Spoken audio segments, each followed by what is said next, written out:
অনেক দিন পর চটপটি বানিয়েছি। ফুচকা চটপটি খেতে খুব ভালো লাগে, তবে আমার কাছে এটা একটু ঝামেলার মনে হয়, এই জন্য আমি খুব কম সময় বানাই।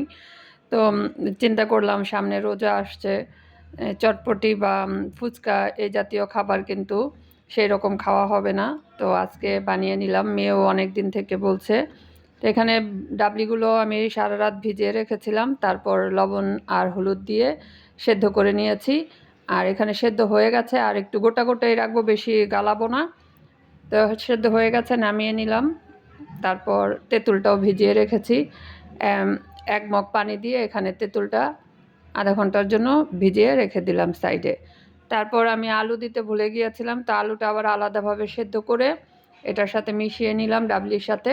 তো উপর থেকে এখানে এখন সব মশলা কিছু দিয়ে দিচ্ছি, বিট লবণ, তারপর পেঁয়াজ কুচি, কাঁচামরিচ, তারপরে ধনিয়া পাতা কুচি, তারপর চটপটির মশলা।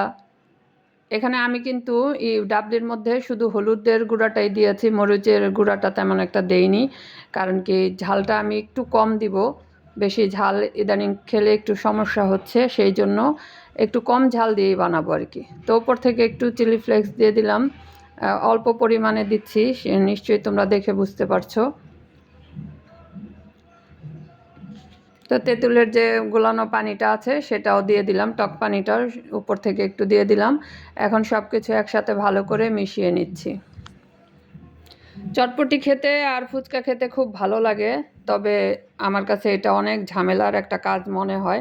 অনেক কিছুর আয়োজন করে তারপর এটা রেডি করতে হয়। খেতে ভালো লাগে, কিন্তু রেডি করার ঝামেলার কারণে আমি একটু বানাতে ইচ্ছা করে না আর কি আমার। তো যাই হোক, এখানে আমি এটা রেডি করার পর প্লেটে নিয়ে নিচ্ছি।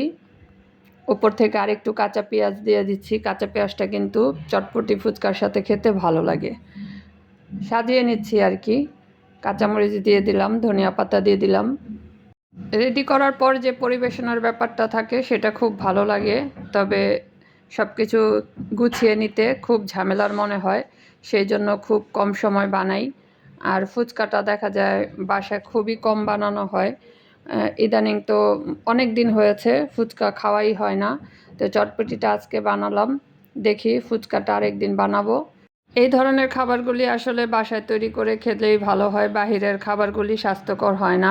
বাচ্চারা তো দেখা যায় সবসময় ফুচকা চটপটি দেখলে কিন্তু ওদের খাওয়ার ইচ্ছা হয়, যেমন স্কুলের সামনে বিক্রি করে।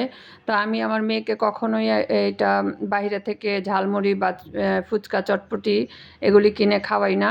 ওর যখন অনেক ইচ্ছা হয় তখন বলে যে আম্মু বানাবে, তো বাসায় আমি দেখা যায় বানিয়ে সবাই একসাথে মিলে খাই, ভালো লাগে। তো আজকেও আমার চটপটি রেডি, এখন আমি ট্রাই করছি। টেস্টটা তো খুব ভালো আসছে। তো তোমাদেরকে তো খাওয়াতে পারবো না, তোমরা দেখতে কেমন হয়েছে সেটা সম্বন্ধে সুন্দর কমেন্ট করে দিও, সেই আশায় থাকলাম। সবাই অনেক বেশি ভালো থেকো। আল্লাহ হাফেজ।